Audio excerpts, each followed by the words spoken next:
Get ready.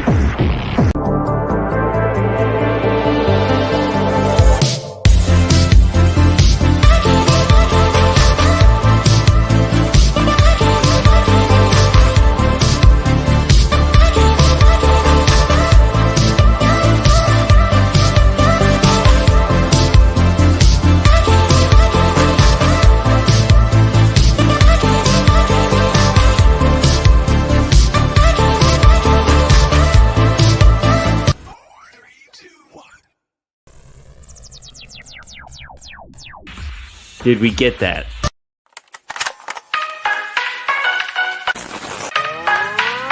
Brostalgia.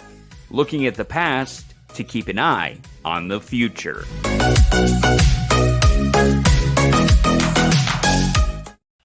Ladies and gentlemen, this briefcase may be claimed, but this is our night. Damn, it feels good to put my shoulder up that high.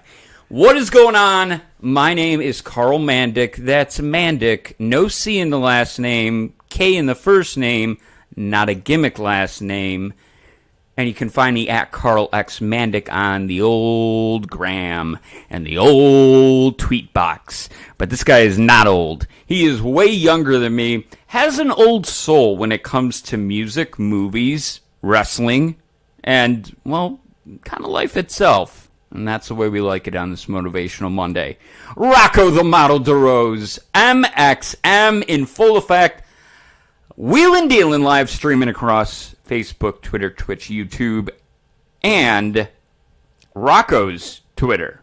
You can go over to Rocco's Twitter right now and actually watch this live. So, Facebook, Twitter, Twitch, YouTube. It is Rocco the Model. Do you prefer the model first? The model, it was the model Rocco taken, or Rocco the model already taken? Rocco the Model, it's easier. You know which one I got very easily, no problem whatsoever? What's that? A little thing called Brostalgia. That's not how we're going to pronounce it, because that just sounds creepy.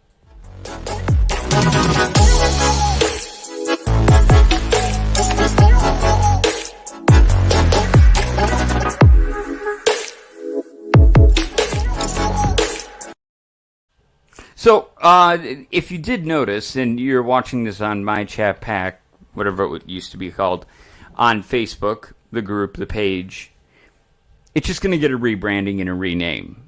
A lot of people saw it happen over the weekend on Twitter. That's where we had a majority. Yes. Can we just say, head on over to What For Apparel. Is that where you got yours at, Rocco? Yeah. Oh, yes. Well, I got a connection with the. Oh, you know a guy who knows a guy. I know the host. Who knows the host. I did. I believe that was the name of the website.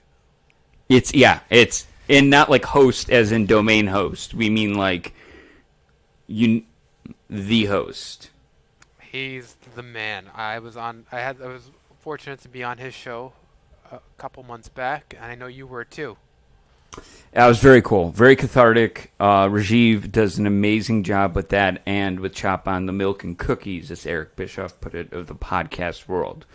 We will eventually get EB on here. A, you're related. B, he needs to see what he created. And that's the other thing.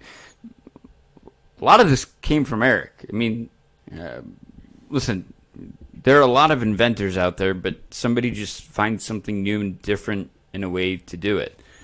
And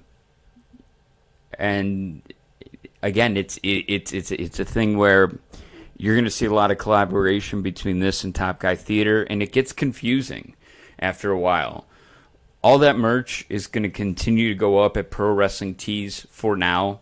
I can tell you we are going to be switching that, but something a little bit more integrated. And for anybody that's in this cancel culture, PC, skeptic, brostalgia, sounds like some, frat guys got together, just pump the brakes, all right?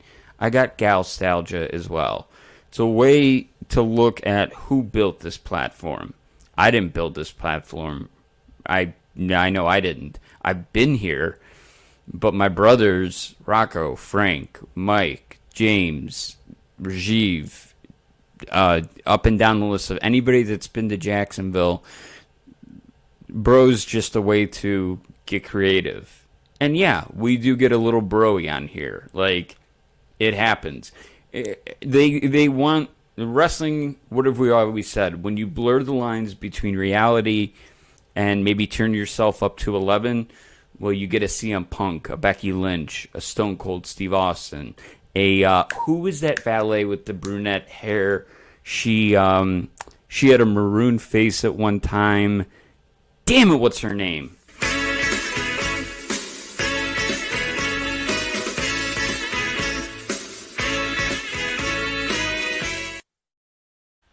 I didn't make it back in time.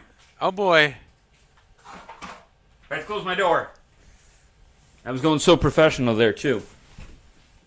Whoa. You were doing a good congratulations going out to Efren for cashing in.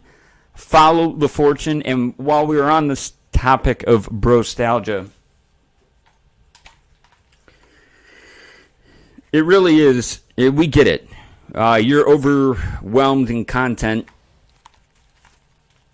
In fact, have shown post-pandemic that it's like, okay, I have to get back to work now. I don't have the 2.5 hours I used to have where it was like, what do I do with my Friday night?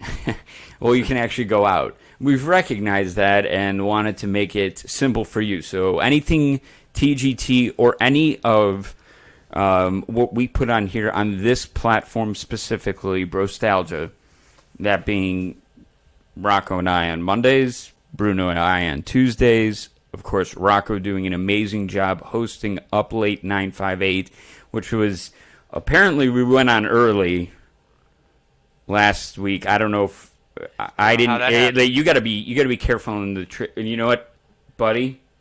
See, I feel like did you hear WHW? They know that it's Silva who did the number 2 in Conrad's house while he's on vacation. Okay, you got to catch up with it, and we do get to that in sounds good a little bit later. You said off the top before. Was this what you meant? Is this what you meant?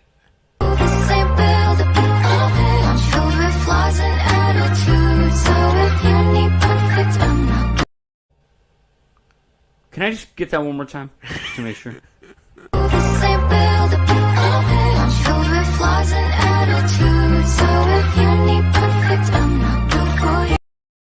Ladies and gentlemen, I would like to enter that into Exhibit A, Your Honor, as we are not misogynistic. By the way, Dave Portnoy, thank you for allowing us to have this conversation, and a huge shout out to anybody at Barstool. That may or may not best friend Ryan, who works for them, and these conversations do not take place unless he fought back against the rules. And 2, I wanted something to fight for. My Chapac Live was not the name that, you know what, we'll do a whole shoot. We'll do an RF video, Rob Feinstein type thing. You could sit me down when I'm like 65 and be like, yeah, everybody wants their push. Fuck these kids. Where's my 12-pack? Am I getting paid for this? No, I'm just joking. I'm not going to do a shoot. Maybe I will. Rocco, how was your weekend?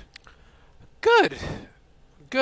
Speaking of shoots, that was film you just saw was kind of shot at Model Manor, but we'll go into that another time. It was a pretty decent weekend. Pretty quiet.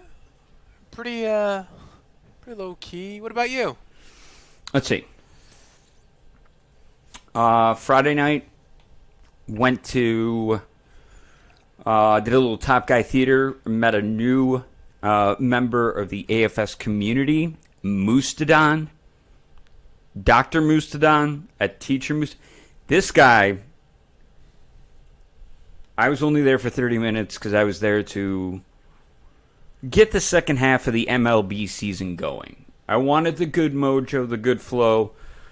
The White Sox got absolutely their doors blown off. Game 1 by the Astros. But coming up in, sounds good. We'll find out if that's how the rest of the series played out. For now, Rocco, it's not about the now. It's about the past.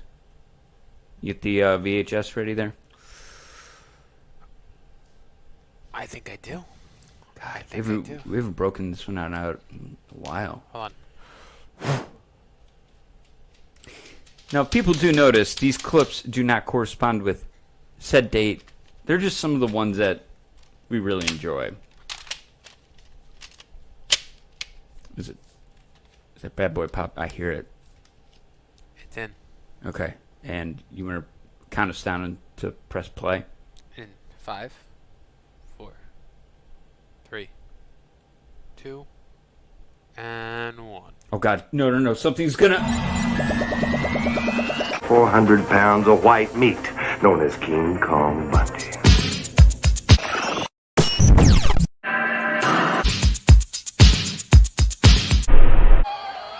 Welcome back to Speed Street, coming to you live from Charlotte, North Carolina, wet and wild.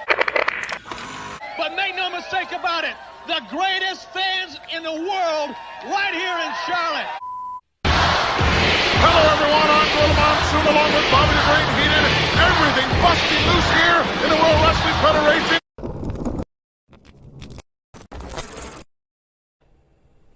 Wowzers. Whoa. So, let's kick this off. You've got one that you found, and I go, that is so out there. And the analogy made is borderline malicious and or slandering. I don't know. I don't have my legal degree, but it seemed pretty bad for what it was. Rocco, I'll let you lead that off. This one is kind of weird. To me, this is weird. I'm sorry. And this is just seems like there's a bunch of people who didn't know what the fuck they were... I'm not supposed to say that. You're fine. This is not Wednesday nights. There's a lot of people out there that just are really not happy with... They just got to go after everything. So, unsurprisingly, animal rights group PETA aren't fans of Shawn Michaels' Macmillan River Adventures, the Heartbreak Kids' new hunting reality TV show. Remember, this comes to you from July 19th, 2011. On the Outdoor Channel, which is fair enough, I suppose. However, they crossed the line to obscenely tasteless levels by likening HBK to Jeffrey Dahmer. All right, right there. All right. Whoa! This is from July 19th, so this very date, 10 years ago. And we're talking about culture changing or different things like that. Jeffrey Dahmer ate people. Human beings. He mutilated them and froze them. Jeffrey Dahmer? Are we serious? I mean, like, Bear Grylls or it's a why, like, I get it, like, Jeffrey Dahmer, I mean, why don't you just say Son of Sam or John Wayne Gacy for that matter? I mean, what the hell?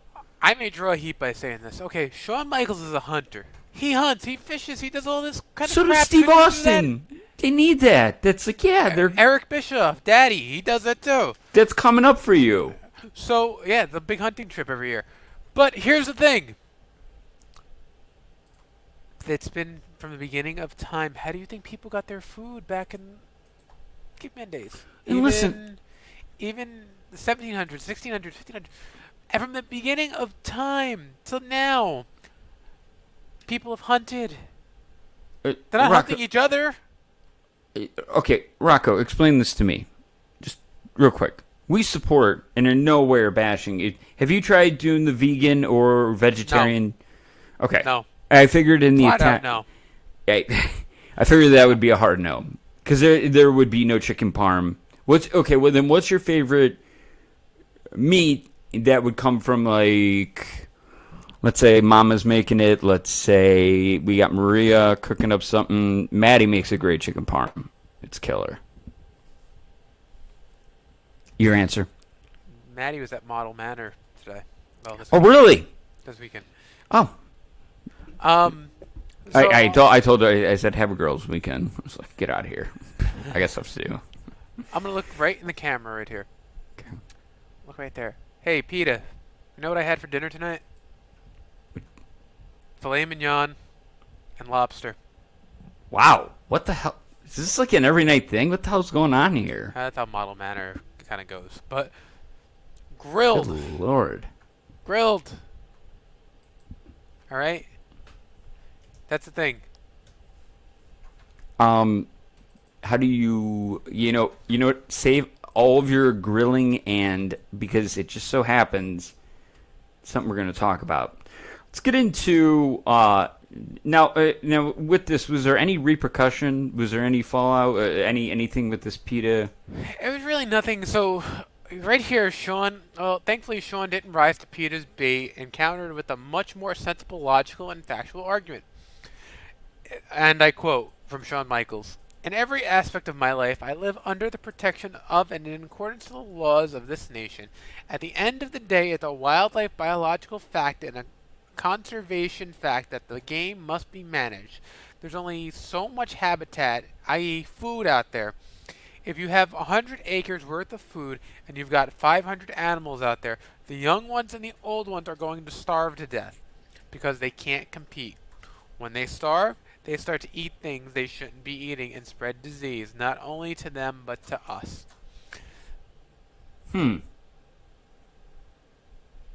Well, okay. So, do you think this happens more often than not, and we just don't hear about it? And if so, why? Or do you think that this was like a unique situation? It was just I think you had a bunch of, upset people who just, they heard the Shawn Michaels hunts. It's like, come on. Did we have nothing else going on in 2011 to like... It kind of relates back to the same thing with a little company called WWF. Going after the WWE, just because the WWF was drawing more money than the World Wildlife Fund. Well, over trademark issues that they agreed upon back 10 years prior to that. Yeah, I'm not going to touch that one with a 10-foot pole, only because that one is a little sticky. That one's real sticky from the standpoint that, and our guest, your money man, may be able. I feel like he might be able to shed some light into that. But see, that's that. Now, what I'm really interested in is now that college athletes have their likeness and image available to them to make money off of. Michigan players have already signed deals with local bookstores on campus to sell their jerseys and make some money. And good for them. Good for them. Finally. Because the thing is, there are more academic scholarships than there are athletic scholarships at every university. You can get a scholarship for pretty much anything. Okay? So, getting an athletic one, yes, you should be able to cash in on you should be able to do a commercial for if you live in Oklahoma, again, you should be able to do one for the car dealership. I'm just saying. And now, what do you got for me? Now this one, another one that is very sticky, and I want to do a longer piece on it.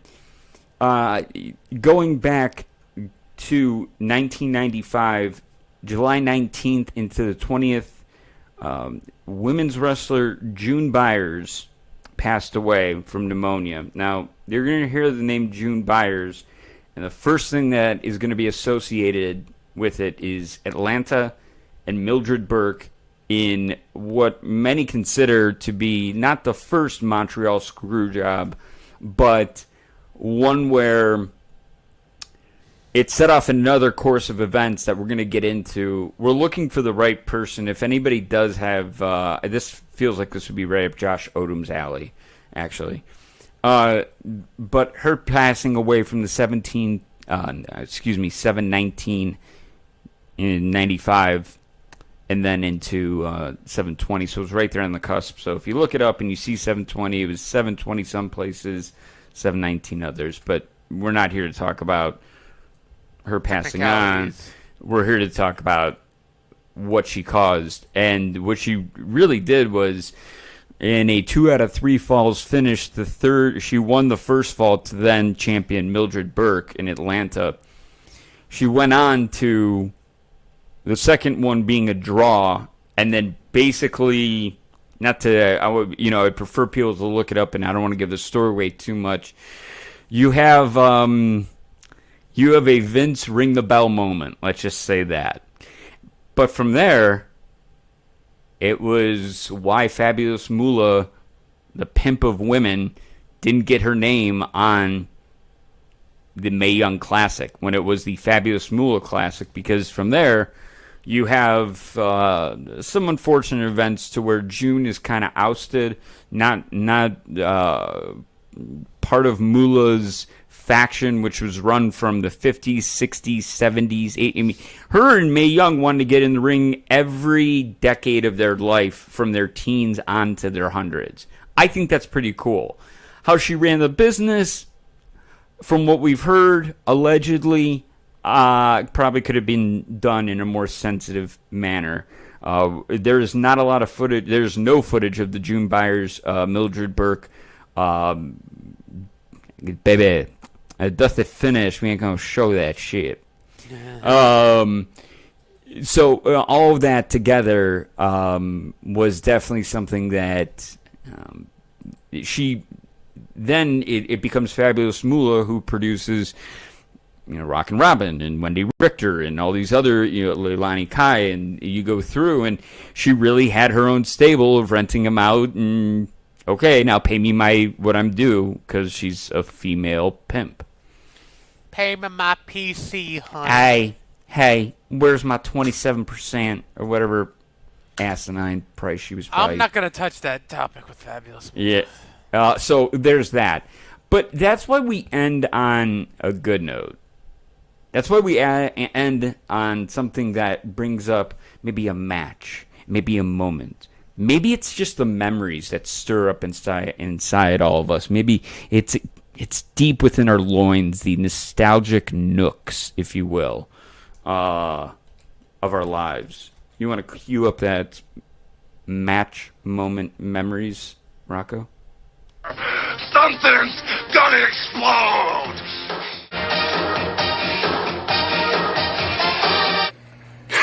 Where's my... Oh my God! Champ! Ichiban Hogan-san is still #1 in Japan in Stan Hansen, the Western Larry.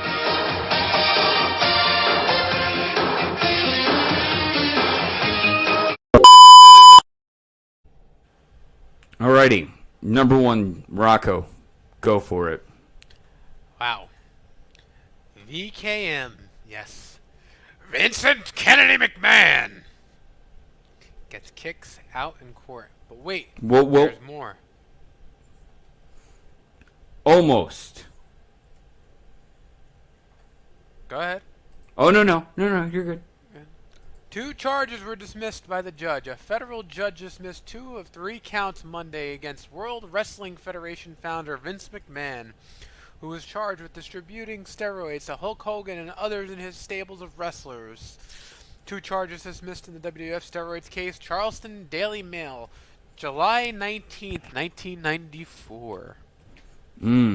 Now, when we've had Christine Johnson on, she's talked about the fact that, you get Geraldo, banging at the doors. Did we miss any comments? Oh, Geraldo's a piece of shit. Oh, sorry.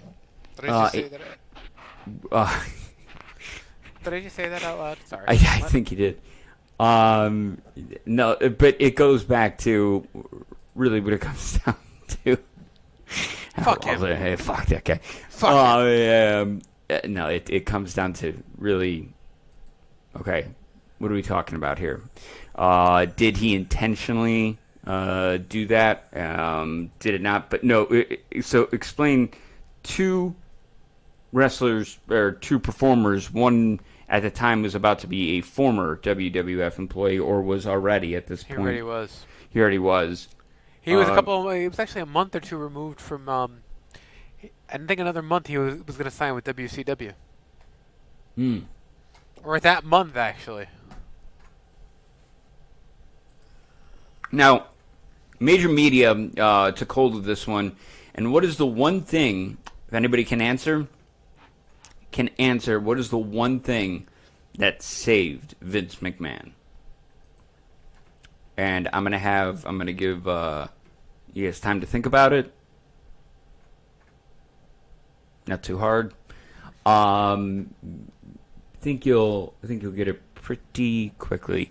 But as I pull up here our clip of not only how Inside Edition handled it, but also how the media just in general was all over this. The problem is, there's one problem, Rocco. And that is? Something else happened way bigger. That's my hint. What happened way bigger around this time that made the steroid trial back page news? Or maybe just middle of the ground news? Like middle page news. Hulk Hogan signing with WCW? The answer? Right after this.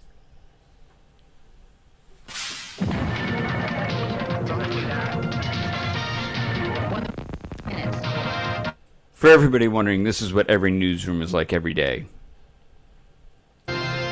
One of these little dudes out there that's been training, saying his prayers, and eating his vitamins, someday he's gonna knock me off. He is the king of the ring, but many former wrestlers say it wasn't prayers and vitamins that made Hulk Hogan a giant in the eyes of kids. I myself personally have injected Hulk Hogan with anabolic steroids. Did the biggest star in pro wrestling get to the top by using dangerous drugs? 2,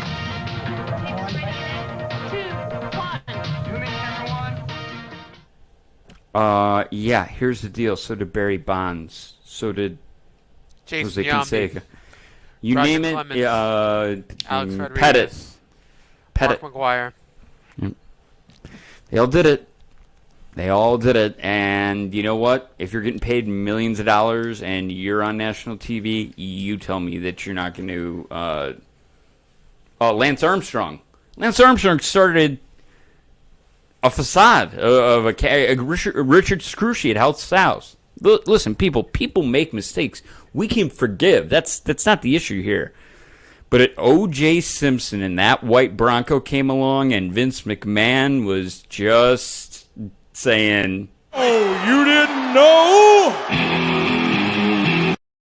Kyoto's in the back of the courtroom like, okay. You want? And then, but first, Vince was like, "Oops, we're in big trouble." Uh-oh, he's here. "Uh-oh." He's here. Do you need a second to compose yourself? I don't know if you get nervous around. I mean, because some people, when they start talking about money, they get real skittish. They can be all friendly. Do you think you need a second? No. I'm going to give you a second to compose yourself. He's here. He's here. Okay. Nice.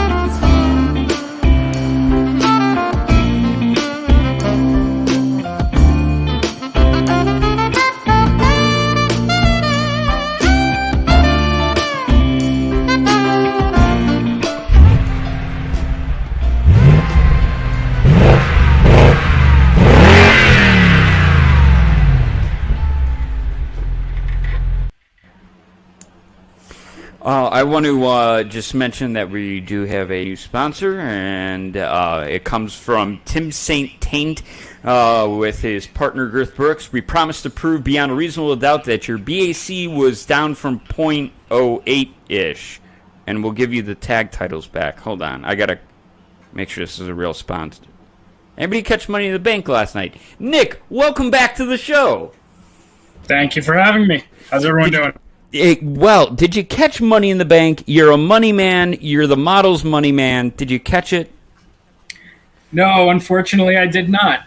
Shout out to my friends Adam and Stephanie who got married yesterday, and I served as groomsman in their wedding, so I could not watch. Nick, we're in trouble. I'm going to step out. I'm going to mute this one because when he gets like this, dude. Do what you got to do. Finally, he shut up. Welcome, everybody, to Model Manners with yours truly, the model of Greenwich, Connecticut. I've come here today to show you and to introduce you all to the model's very own personal accountant, his money man himself. Nick the Man Scams is here, and he's going to talk about all wrestling with you. Man, Dick, you could okay, oh yeah, we got to hit the out. That's right. There's an out for yeah. Do you remember when I said that there's an out, and I said don't forget about it? Mm-hmm. Guess who forgot about it? This guy. You forgot about it. 1 second. This is what happens. This is why the model doesn't come around anymore. What happened was this: is I didn't know how unprofessional. Well, in the batting cage. Now wait, can we get your fandom again, Nick? Because as Rocco just listed off a lot of Yankees players that did steroids. Are you less baseball, more if you wanted to rank top 4 or sports fan at all before we get into that? We just usually assume, and we're wrong. What's that as far as top baseball or? Yeah, and what teams? Yeah, how do you go with that? I mean, I'm born and raised Yankee fan. My great-grandmother came to this country, started cheering for the Yankees before she could spell baseball. So that led to me being a Yankee fan. So Yankees are first. How about any of the other? Is there a number 2 anywhere there? What's that for sports? Yeah. My sports go. It's hockey, soccer, baseball, wrestling, UFC. Those are my wheelhouses. So can you explain real quick? You mentioned UFC there. I asked this question: should they have model? Sorry. It's kind of like in the movie Big Daddy. He can't take the glasses off. He's like, oh, these make you invisible. Nobody can see you. See, he can't change out of it until I play the out. Here's something that really opens up my baby's carburetor. Come on, baby. Arrogance. Yes, the man's cologne that primes pistons. Yes, that makes spark plugs grow hotter, and that improves your engine's performance. I love it. And now, put the brakes on the mundane and accelerate into the fast lane with arrogance. Buddy, write that down. That guy's such a douche. I'm glad he just left. We got to start saying accelerate from the mundane into the fast lane. Hey, Nick! It's Nick! So, Nick, refresh us a little bit, our audience. So, you've known Rocco for how long? Was it, Rocco, about 6 years, 7 years now? Okay. Now, did you guys meet strictly business? You guys at a local Yonkers? Where's the local Yonkers bar that like people would go to? Is there one that like a local pub that's like, I'll stop by there for catch the end of the Yankees game and swing on in, or is it more like, nope, just get home, there's traffic? Well, it all started with me needing access to a social media account. Oh, really? Nick was the one who had it. Wait, what? Yeah, and a mutual friend of ours was like, "Yeah, Nick has it." Wait, okay. Is this too intrusive to ask? What the social? Was it a Twitter handle? It was a Facebook. It was a Facebook page. But we won't get into what Facebook page it was, but No, Rocco and I are a member of this organization that where I had the Facebook group, and honestly, I'm garbage at social media. So Rocco was more than willing to take over, unbeknownst to me. The powers that be in our organization decided to hand everything over to Rocco without telling the guy who had the passwords. So Rocco and I had a lot. Normally when that happens, someone in my position would just get angry. But, well, actually, I did get angry. Fortunately, Rocco was just as pissed off at the powers that be for not telling me to hand everything over.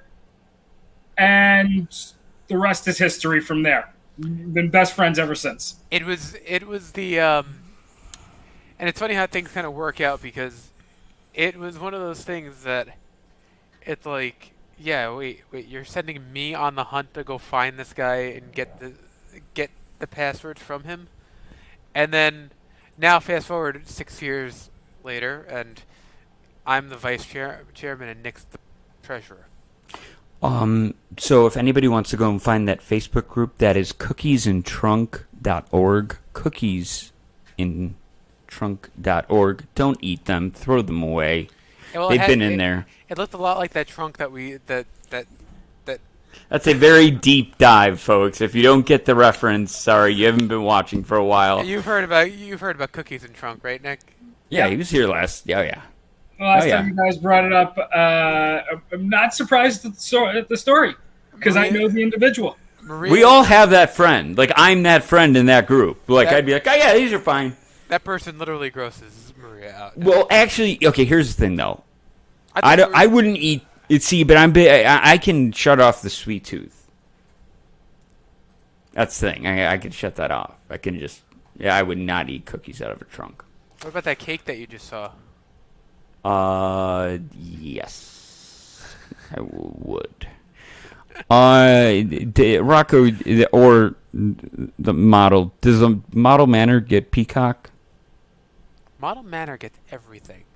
We have things you haven't even heard of before. Yep. I feel like this is the SNL skit with Bill Hader.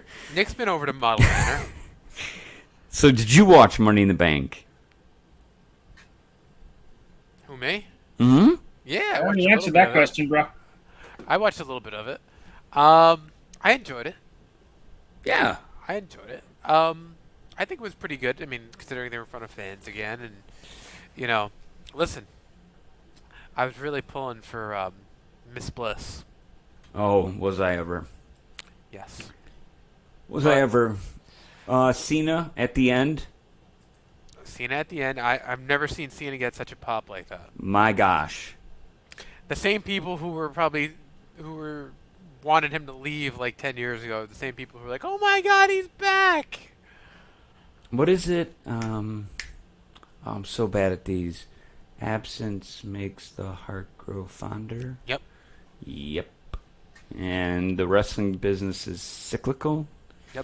Yep. I mean, it's just all things that kind of come into play. It's just is what it is. Now, here's a segment that now, Nick, I don't think you were here for this one. Well, no, you might have been. It might have been before we brought you in. We're gonna go to what we like to call sounds good. It's anything that we enjoyed, and usually with a guest, we give them a cold clip. And I asked Rocco, I said, "Hey, what's Nick's jam? Like, what wrestlers, personalities?"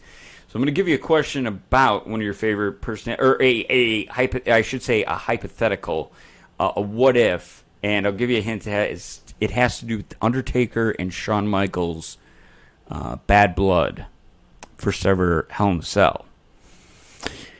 We'll get to that in just a second as we crank it up. Why is this not there? Wow. You know what? You were right, Rocco. I was wrong. There are lots of problems with Vimeo tonight. Yeah, it's been very problematic tonight. But while we are trying to figure that out, Nick. Yeah. Give us your introduction to wrestling. You know, my friends teased me about this. It was just a random Raw, and it's significant. The very first match I turned on, it was right at the pinfall when Kane and X-Pac won their first title. Oh my God! That was the very first thing I saw. I saw Kane drop X-Pac for the pin. And there you go. I kept watching. Oh my God! And then the rest was history. That was 1999. That is unbelievable. I mean, honestly, wrestling will hook people at weird moments, and I'm examples of that. It does not have to be, Hogan body slamming Andre. It could be as simple as that. And seeing two guys celebrate their first title win. That was a good tag team. X-Pac and Kane. You know what? That one again went on to have well, not to use the same personality, but I think without X-Pac and Kane, I think without the comedy of Goldust and Booker T, you don't get Daniel Bryan and Kane. Now, Daniel Bryan apparently has, if you read, I mean, it's not the tea leaves anymore. It's any 99.999999% sure that he's signed with AEW.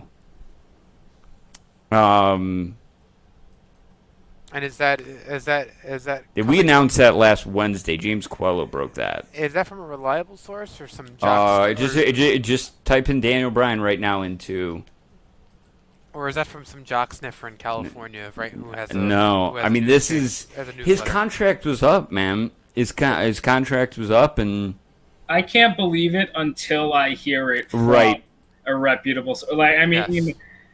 Yes. Every single wrestling source is a reputable source now. I believe it. I believe it could happen. And honestly, do I want it to happen? Sure. It's the one title he hasn't won. Whoa. Wait a minute. I didn't even think of that. Hold on now. So, wait a minute. He has won every title in every promotion he's been in. No, well, slow down. I mean, I don't think he went to Impact, but, I mean, hell, if this opened up the door for Omega to win the title, this could open up the door for him, right? Austin Aries did it. Yeah. Yeah. Why not? I mean, yeah, the belt collector. Just very, very interesting on that. I did not even put two and two together that he has that. I mean, a Daniel Bryan, Kenny Omega. I don't know if they can get it that quickly to All Out. I don't know if they want to rush it that quickly to All Out. But then again, we live in a culture where it seems like things happen a little bit faster than what they used to be, where you could have a 3-month program or a 4-month program or even a year program. We did a year program recently with Rock and Cena, and that worked out. You could revisit it you have something every month, at least for one Raw or SmackDown. If you pay him for the right amount of appearances, and some crazy lady doesn't come by and knock the camera out of your hand, or Dad's hand, that is. Maybe you get an actual picture with him. I don't know. It's not I wasn't there for that. You have heard that story, right? We've gotten that one down. Yes. That the Rock. Yeah, good. That's important. All right, so took some convincing, but because does KISS stand for anything? Because remember, there was always that rumor, Knights in Satan's Service, which is not true. Anybody? No, it's universal. KISS is universal. It can mean kiss as an affection and love. It can mean the kiss of death. It could be the kiss of betrayal. The kiss of so affection, some Shakespearean affection. It could be anything. So this would be a kiss of affection from what? My love gun.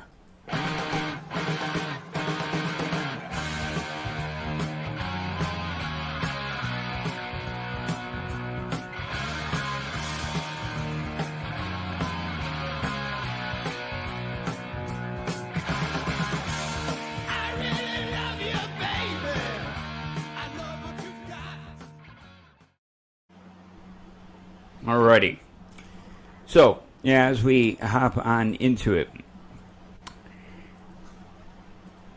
we're going to go with my, sounds good. There is nothing like having baseball back. You mentioned you're a Yankees fan. Rocco told me he was a Yankees fan right off the bat. It's Yankee fan, god damn it! Yankee fan. Wait. Well, you guys are, but you're multiple people. But yes, but it's pluralized. Yes, but. Yankees. I see what you mean. You know what? You know which one? It was hard. Again, hardest one to say. To pronounce was daylight saving time, because I always would say daylight savings time because we're saving. I don't know. In just in our vernacular, it was like. You don't have to ever say daylight saving time ever again. I don't, living in Arizona. So there's nothing like the sound of just no trash cans banging, nobody ripping off their shirt to say that they're not wearing a wire. You're not using some Apple Watch to spy on us. We're just going to play flat out baseball, Houston. No gimmicks, no crap. Come to the south side, 35th and Shields, and get off at the red line, and good effing luck. The DH today, driven deep, it will go! A laser. 6th home run of the year, 41st driven in. And this is what the Sox really need. Right after him. Drives one into center field. Back goes Straw. This ball is gone. 2-run home run for Gavin Sheets. His 4th of the season. Looks like Gavin Sheets said that's the last straw. Sorry. Dad jokes. Rocco, you were mentioning, be honest, did you already preview your sound? Did I? Did you, Rocco? Maybe. Damn it! I could have. I may have. I may not have. But go ahead. Okay. I won't ruin the surprise. Now, I won't too much, but at least set it up. What was something that you were mentioning a little bit earlier today? I was mentioning a lot of things today. Okay. Specifically PETA, and then you kind of got into grilling out. Or would you call it barbecuing? West Coast, they call it barbecuing. I used to call it grilling. Yeah. So now, did you grill? Yes. Okay. At Model Manor, we do grill. So, my question for you is this. Are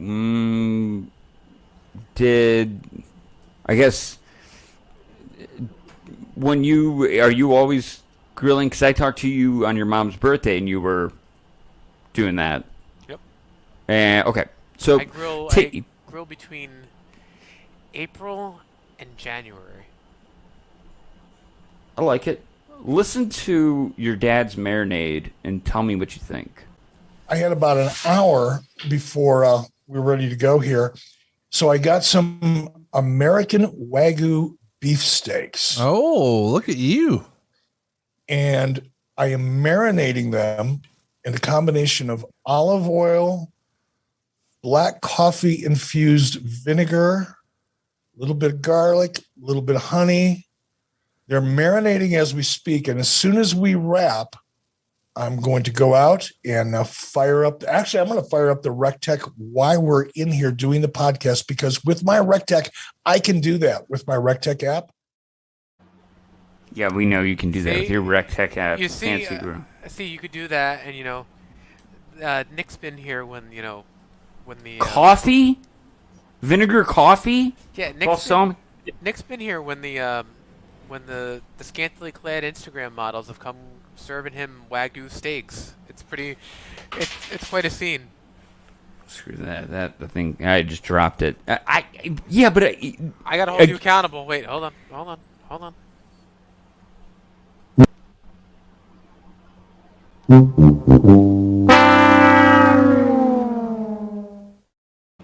I don't know, Nick, your thoughts. Wagyu beef, you just going salt and pepper on that bad boy? Absolutely. The thing is, you know what? Here's the thing. I trust Mr. Bischoff well enough to have just said that for the radio, just for the podcast. He did go on to say he's doing 2 batches, one that's just salt and pepper. He did say to go. Paco's mentioned it. Been at his place before.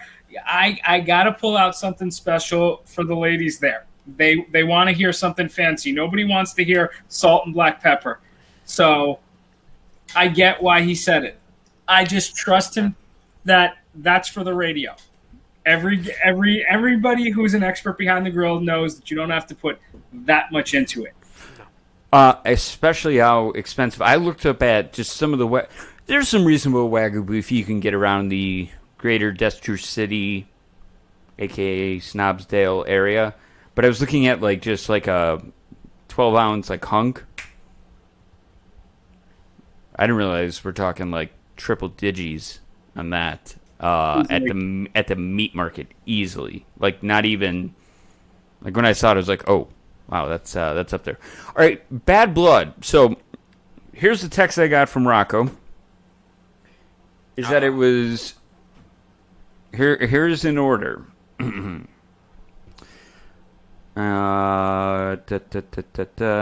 you guys surprised by, just a quick question, were you surprised at all that the Usos got the title with that DUI pending?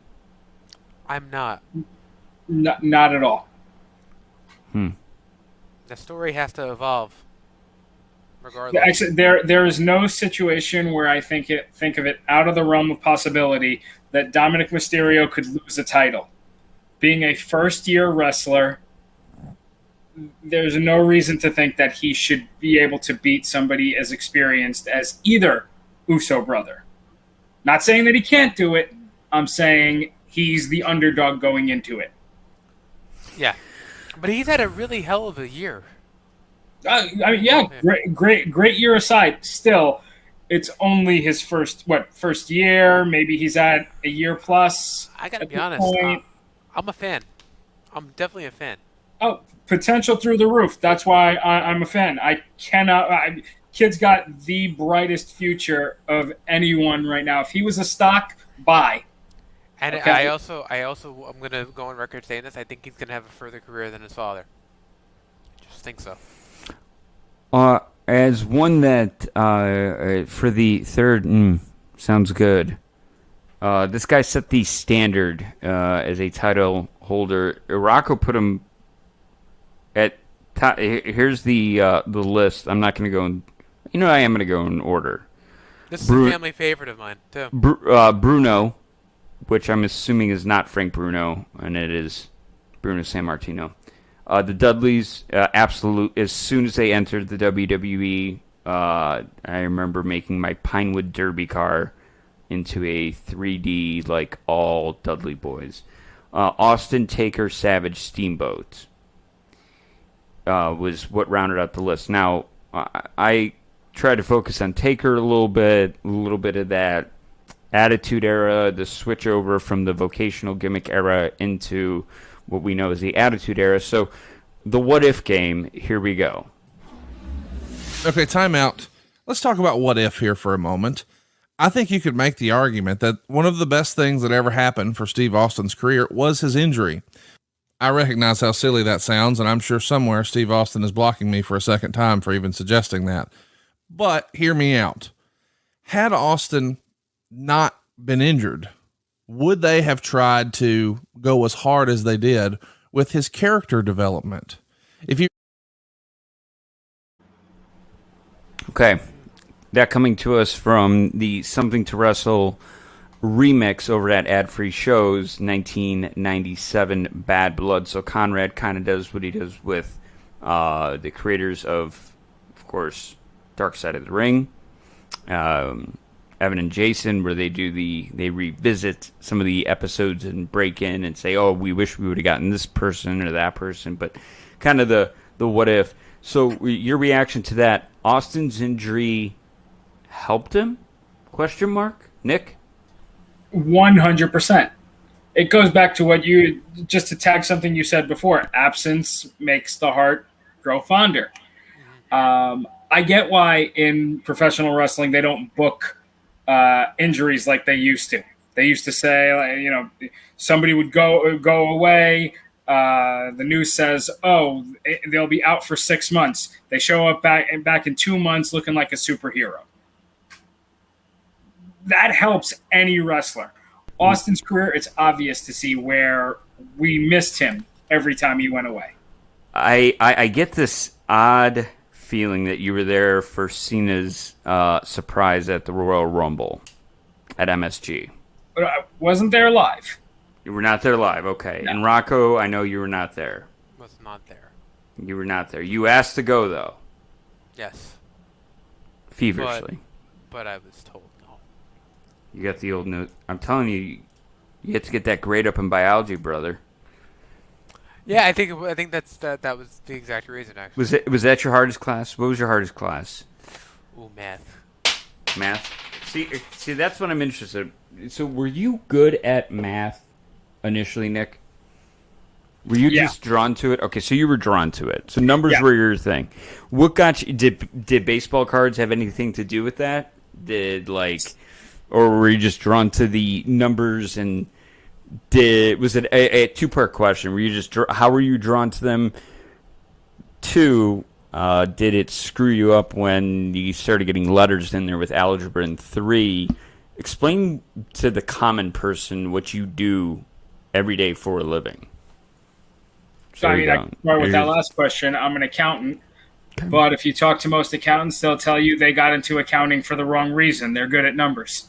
Very little in my job actually deals with numbers. Sure, addition, subtraction, needed, but beyond that, not that big of a deal. But yeah, I've always been good at math.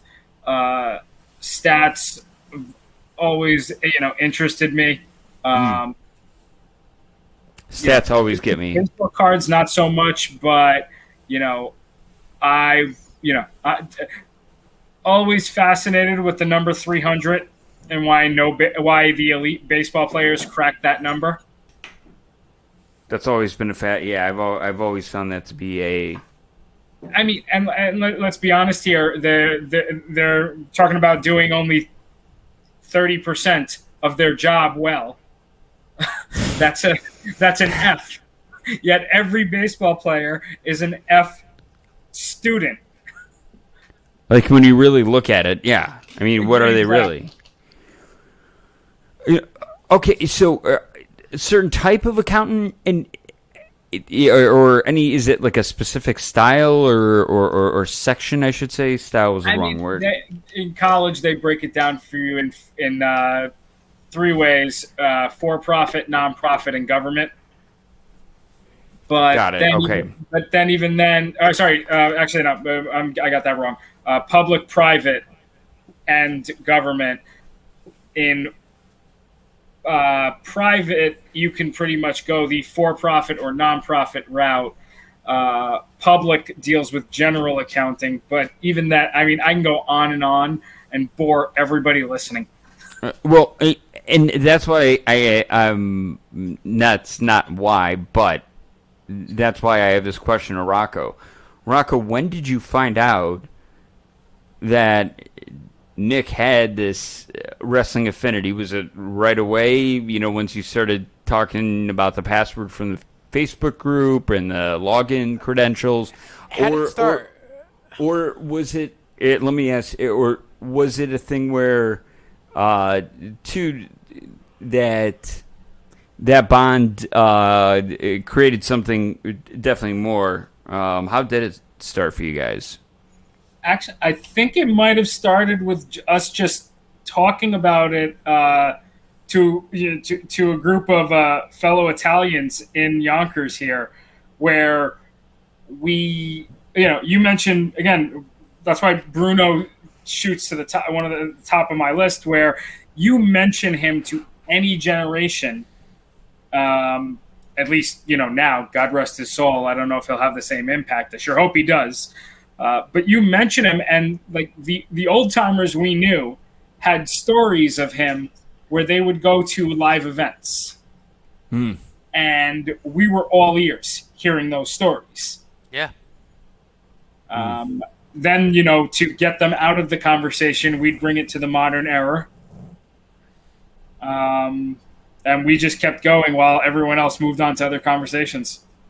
Isn't it interesting that sometimes the stories told by, like, let's say your grandfather or uncle or whoever was there, maybe somebody you looked up to, it doesn't have to even be a family member, but, like, I always found those to feel like, okay, I got to see the Dumont Network in Chicago growing up, like my grandfather did. Like, or I got to, he was very well aware of the AWA, and, that we got that, and it was somewhat locally, regionally based, if you want to go back to the territory days.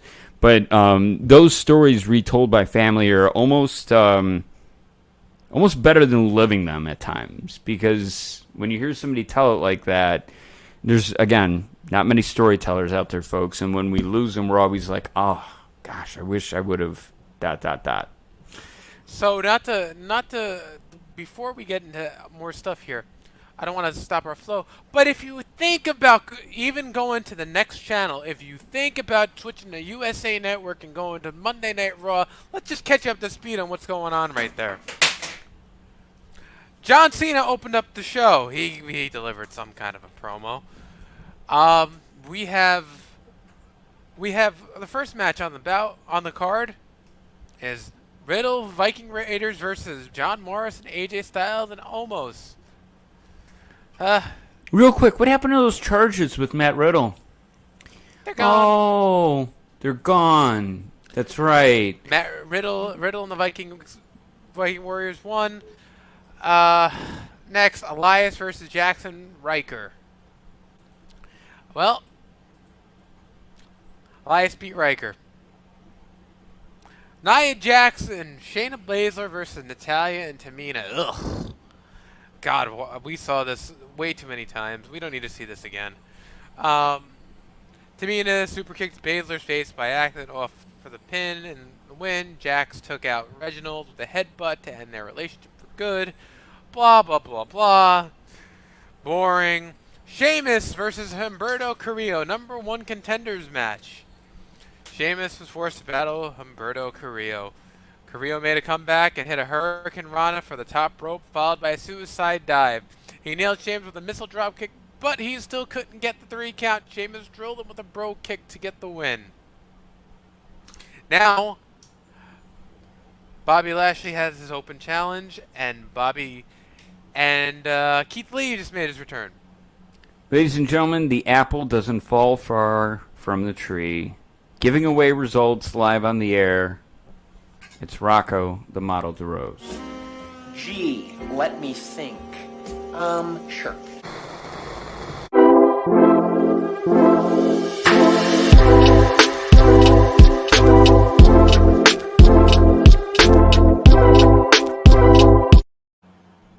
Alrighty, Megan, to answer your question, he's going to write up for Chicago.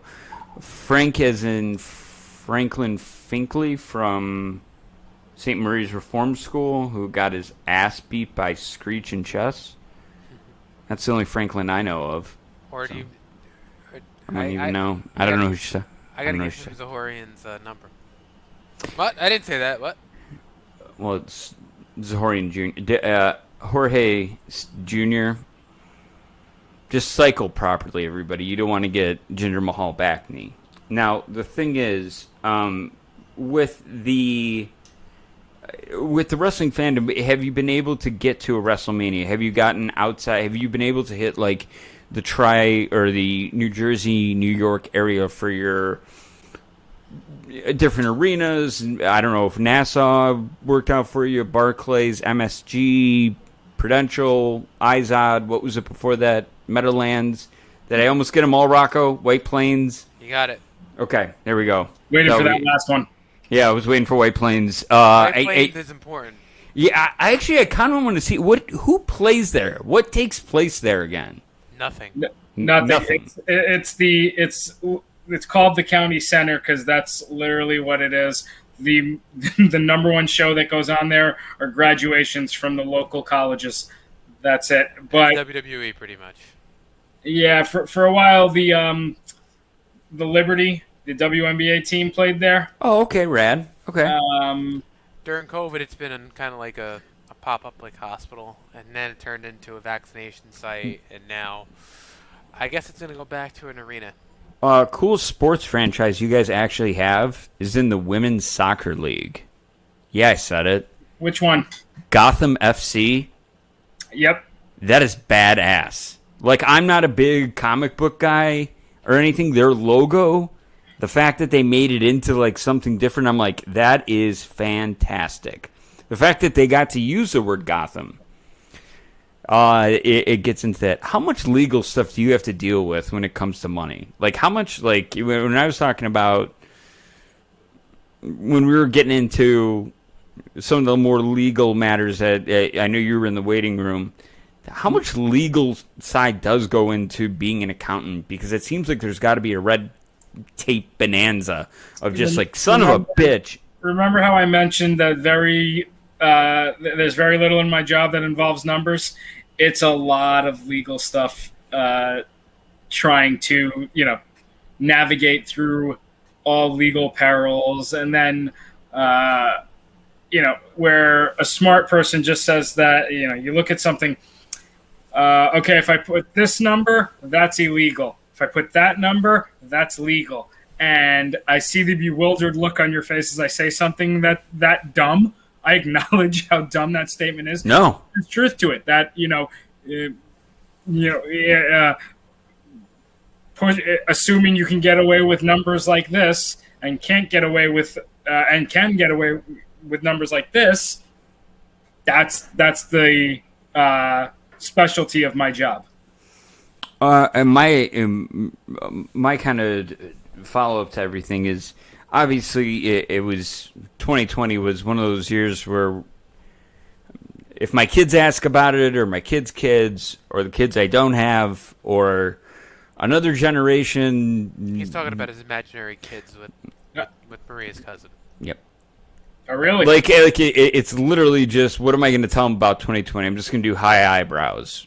Yeah. Like, if anything, I've said it. The past year has been a year I will absolutely tell my grandchildren about, because they'll have questions in their history books. And so that's my question. What was it like? AEW, we saw fans. MLB, we're seeing fans. NHL, limited. NBA, Phoenix was packed. The Fear the Deer, or the Deer District, or whatever they call it in Milwaukee, that thing's got more people than actual fans in the stands. They were counting 25,000 to 30,000 people in downtown Milwaukee standing to watch the game on a big screen. Outside, it is humid as F in Milwaukee during this time. That had to be a lot of sweaty, Wisconsinites? I don't know. They just called us fibs. They did not like us. We were known as effing Illinois bastards. They did not like us going up there. But go Pack. We lost Rocco. Now, with that, with all that being said, getting around to with going to wrestling, has it been, now that you see these fans in stands, does it make a difference that we didn't see the Thunderdome last night? Like, just the visual aesthetics of it all. You want to know the truth? In the past, well, I know you didn't see it, but you know what I mean. No. I mean, I saw plenty of wrestling with the Thunderdome, and there was a noticeable difference. And God love all these organizations for figuring it out, how to make it look different, how to make it look as close to normal as possible. However, in my opinion, they didn't have to do that. We all know, like, WrestleMania happened in 2020. You don't have to fight to have fans. I think from a live event perspective, yes, you need the fans there. But I honestly think WWE, or every organization, missed the ball storyline-wise. They could have done a lot more without fans. And I only know this because look at the stuff that your favorite wrestlers did before they got big. Kevin Owens is not as great as Kevin Steen was. And the average attendance for a Kevin Steen show is a couple of hundred people. Now, So- you can challenge me on that saying, oh, yeah, Kevin Owens is a lot better than Kevin Steen. But I remember a lot more of ROH shows, what he did there in front of 1,000 people than he ever did at any WrestleMania. This So you just mentioned- in, guys. This just in. Goldberg has returned. Oh, this is gonna suck. That is very unfortunate. So here is where we get into the nitty-gritty. You cross the precipice from, now, not hands-on from what I understand, but the connections, the ambition, the drive, the undoubtedly charismatic that you have in you. So how did you get involved with independent wrestling? Because you dropped the name Kevin Steen, and then you dropped some attendance numbers there pretty quickly back to back, and it harkens back to, sounds like a guy that might know some indie news, and you have found a way to find a company to pair with. Is that correct? Yeah, I'm an investor in Wrestlers Lab, promotion from out here in the Northeast. I've mentioned that on your previous show. I'm strictly an investor because I love professional wrestling, and I include it in the sports world. If I could go back in time and watch Michael Jordan play in high school, I absolutely would. So why wouldn't I want to watch, Darby Allin in an audience of only 40 people, and watching him put on the same show that he now puts on for 20,000 people? To which I bring up Darby Allin. He's a guy who was on my company's first solo show. So, and not to jump ahead of this, but the whole goal, listen, as an investor, you love it. Your passion is in it. I think the one thing I've heard back most from every fan that we've, friend, fan, guest, and Rocco, if you want to chime in on this one too, is what we as sports fans, and it's a reason I started with sports. See, with the Yankees, you know that in AAA, hey, we got that big righty we can always call up. We got that big bat, or we could use those in a trade and get something. WWE doesn't seem to work that way, and hasn't seemed to work that way, because NXT preconditioned us, at least in my mind, to be a greater scale OVW, Deep South, FCW, whatever you want to call it, and that those call-ups the night after Raw were meant to be significant. Now, granted, some circumstances have kept certain talent back. I will argue for the pop the night after WrestleMania for Enzo and Cass when they came out versus the Dudleys, because people were just waiting for anything but Roman and Triple H. And at that point, they were just ready to go. So my question is to you is, what's the holdup? Is there a holdup? And is there pressure? Because as we heard, Keith Lee returned tonight, but yet we're getting Goldberg pushed down our throats again. Between him and Ultimate Warrior and Brett, I just can't. It's just not my jam, not my vibe. I respect anybody who does like them, and I understand why they've made some amazing moments. Not my vibe. HBK, Punk, I think Goldberg is past his prime. Yeah. When he almost killed Undertaker in that Last Ride documentary, yeah. I wouldn't have. I mean, he almost killed him. I wouldn't have never had him back. I wouldn't have him back. What are we playing off of? What are they expecting? Do they think it's Sting? Hey, like even that, like what legend? They're gonna put him back. They're gonna. So let's go to the. All right, let me go to the original question. What is the? What is the? Is it? I almost see it like Vince eating too much meat, and honestly, it's like his thought process. I don't think he's out of touch. It's like he's constipated. He's like, oh, we got this person in the pipeline. Okay, that person in the pipeline. Don't know what to do with them. Okay, you're T-Bar. There's just like this gap where Shawn Michaels and other coaches are working really hard to get these girls and guys paid. What's the holdup to them becoming stars? It's right there. What you're saying, your exact words there. There is a holdup. Nobody becomes a star overnight. So I can see why there's a reliance on a Bill Goldberg to come back, because Goldberg is going to pull a 2 rating no matter what in a year where you've been getting under 2. So the question is, do you bet all your money on Goldberg, who's a guaranteed 2 rating, or do you bet all your money on Keith Lee, who is completely unknown? I mean, I love Keith Lee. I'm waiting. Right. I see what you mean by that.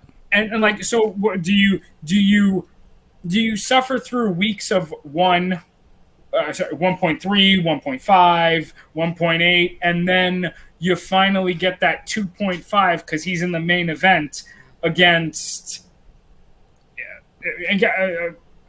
I wanted to say Goldberg, but then it ruins my point right there. But like, do you? I don't think Vince McMahon is at the point where he's willing to take chances anymore, and it takes a lot of convincing for him to take a chance on somebody. Also, Vince McMahon is not a guy who's going to look to you and say, "There's the next Stone Cold Steve Austin. There's the next Rock." He's going to look at you and say, "There's the next guy. There's my next big rating. That's my next big merch seller." He's not looking for what was there. So if you walk in with that Steve Austin swagger and pitch your idea, you're going to fail because he's going to say, he's just like Stone Cold. We've already got one of those. Why would you walk into his office like Bill Goldberg when Bill Goldberg is willing to come back? I like it's something you mentioned there. Stars don't happen overnight. And one of the examples, and I think this is the example, is 2 different types of emotion. Okay? So I found Bianca Belair's win at WrestleMania to be very, very raw and very real. That had it. It's not because she won it so quickly, and same thing with Paige. I was there that night and saw it happen. Okay. That's not the feel. It's, I climbed, I worked so hard, I got here, I did it. But the personification image is a wide-eyed Big E crisscrossing that Money in the Bank. Because that guy, there have been so many times we've seen him do that tope suicido through like the second rope and like he's dead. He broke his neck. Like it looks so dangerous, but he, with his facial expressions, when he grabbed that briefcase, sold me solid. Best idea we've had all week. I'm going to give it to Mike Kolb. All credits go to Mike Kolb on this one. What do you think about that, Rocco? Okay. So Big E has it, right? Mm-hmm. Okay. Xavier Woods wins the Royal Rumble. One turns heel. Somehow Kofi gets the belt. Does he have the belt? He doesn't have the belt, does he? Does he have the belt on SmackDown? No, he had. Well, no. Who did he didn't he challenge for the WWE title on Raw? Yes. Yeah, I don't know. One of them's got to be a title holder, but you have a 3-way match that would involve all New Day members at WrestleMania. If you want to go into fantasy booking right there, I'm all for it because I've been dying for the New Day triple threat match. I don't think it can main event, but these guys deserve it. The honest truth is, I think they started off wrong with giving Big E the Money in the Bank. Because and I know I'm going way off with fantasy booking here. No, go for it. Go ahead. My dream has been bring back King of the Ring. Thank you. And Big E is your King of the Ring. Thank you. Listen, that works on so many levels. One, he's got the skill to deserve it. Two, he's got the charisma to walk around with that crown and actually be King Big E. Why is Shinsuke king? I didn't understand that. I haven't paid attention to the product. Did he win the crown somehow? Did he beat Corbin or something? I don't know. I don't know. I don't know, and I don't care. And it's like, oh God, poor Shinsuke. If anything, bring back King of the Ring in the next month, and there's your finals. Nakamura versus Big E, and make Big E the King of the Ring. Bada bing, bada boom. But if back to the New Day triple threat, the other one is giving Kofi the Royal Rumble. Let him. How many big moments does this guy have to have in a Royal Rumble for you to actually say, yeah, he deserves to win it? I agree. I'm feeling Rocco, and you chime in here on this. We need to have a elaboration on a specialty show for Nick where we know, no pun intended or cliches, it's a home run. It's right up the alley. By the way, this is what I deal with on Mondays. And that's not so bad. Ox Baker on Price is Right, that's another thing. Anyways, your thoughts on that, Rocco? I think so. Nick, closing thoughts on some of the things you heard today, making a comeback, and a part 3. 10-4. Yeah, you put up pictures like this, and I can't think of anything. That's good. That could be, again, when too much blood rushes somewhere else. We're in big trouble. That was good. That was good. That was good, yeah. You know what we don't have? What? We don't have a exact close, so we are going to go out with something that I did want to play us out with. So, no, we don't have the normal Wolves Are Social type of thing, but we are going to close that on this. I searched for this clip a little bit, and we didn't get a real chance to spend a lot of time or put perspective on this person, but with the passing of Mr. Wonderful Paul Orndorff, we talked about it. We talked about the big event. We talked about the impact he could have had, did have. Fact that he beat the shit out of Vader naked in shower shoes is still amazing to me. But I found this to play us out, and this goes credit to obviously WWE and another story that we're working on coming up, a specialty show. Also, before we hop off of here, Nick, I think Nick had a couple of other things he wanted to just let us know before we got out of here today. Whoa, yeah. Yeah, I sorry, my fault for forgetting to mention my promotion has a show this Saturday.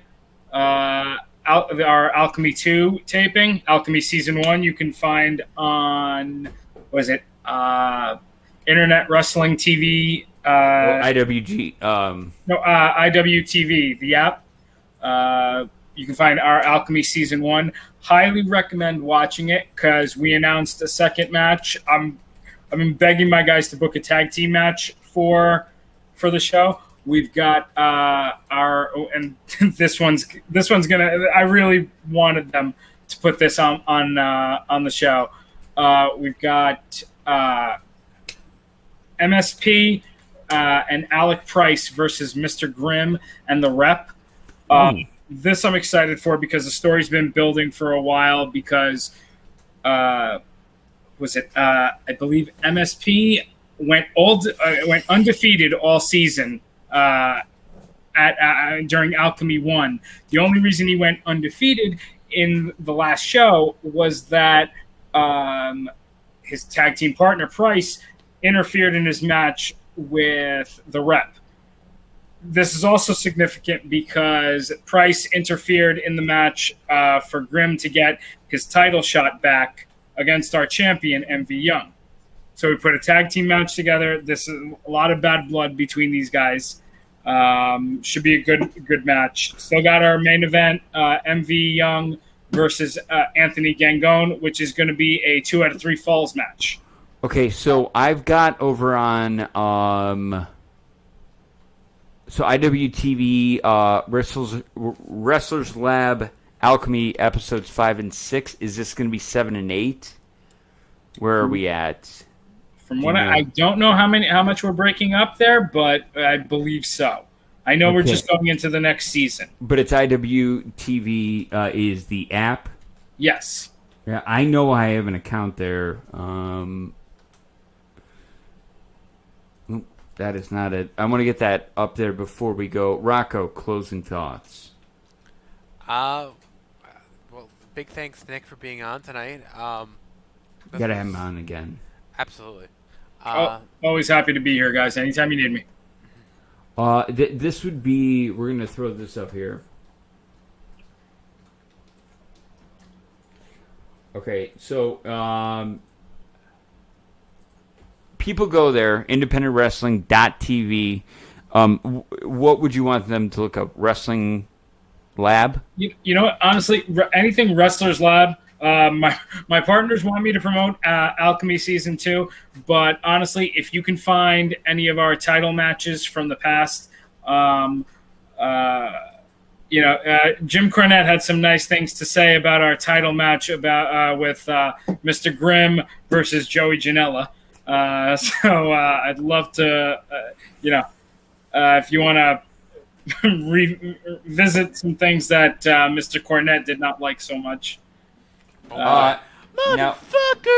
Now, Mr. Grimm is, I would be remiss if I did not guess it, Simon Grimm, a.k.a. one half of the Vaudevillains. Different wrestler. Mr. Okay, good Grimm, to know. Hitman for Hire. Very happy to plug him. He's our longest running champion. Actually, if you want to search out on YouTube, he appeared in a match against Brian Cage on Oh, you know what? Actually, was that for you guys? No, it wasn't one of our shows. Was it FSW? FSW Dark. Oh, okay. Yep, okay. And if you did follow the fortune last night, speaking of Bad Boy Joey Janela, you got this Orange Crush. Very cool artwork and wrestling kind of combined, signed. You also got... Actually, I just really want to unload this. Sorry, everybody. This Rob Schembeckler... Yeah, he did it by hand, like in front of us, but... Sorry, Warrior. You're going to Efren. That's how that works. For now... Just last point, Wrestlers Lab this Saturday, the 24th, Ridgefield Park, New Jersey. Show starts at noon, $15 a ticket. I'll be at the door selling the tickets. Do you have a graphic? No, I don't. Actually, I'll plug his Twitter. Go to the Twitter account for MV Young, and you'll see all the graphics up on there. Nick, let's if you can stay for a minute afterwards. We're going to play the first minute of this to not get blocked.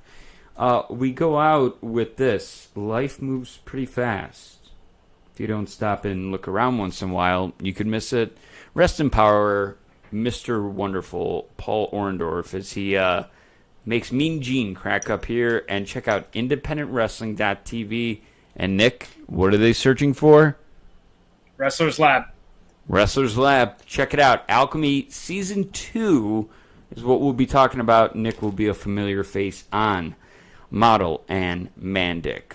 Until next time, enjoy a little levity and a little motivation on this Monday. Thank you to the special interview, and then we'll be back with more. All right, fans, coming up a week from tonight here at Boston at the Garden. Saturday night, February 2, World Wrestling Federation action.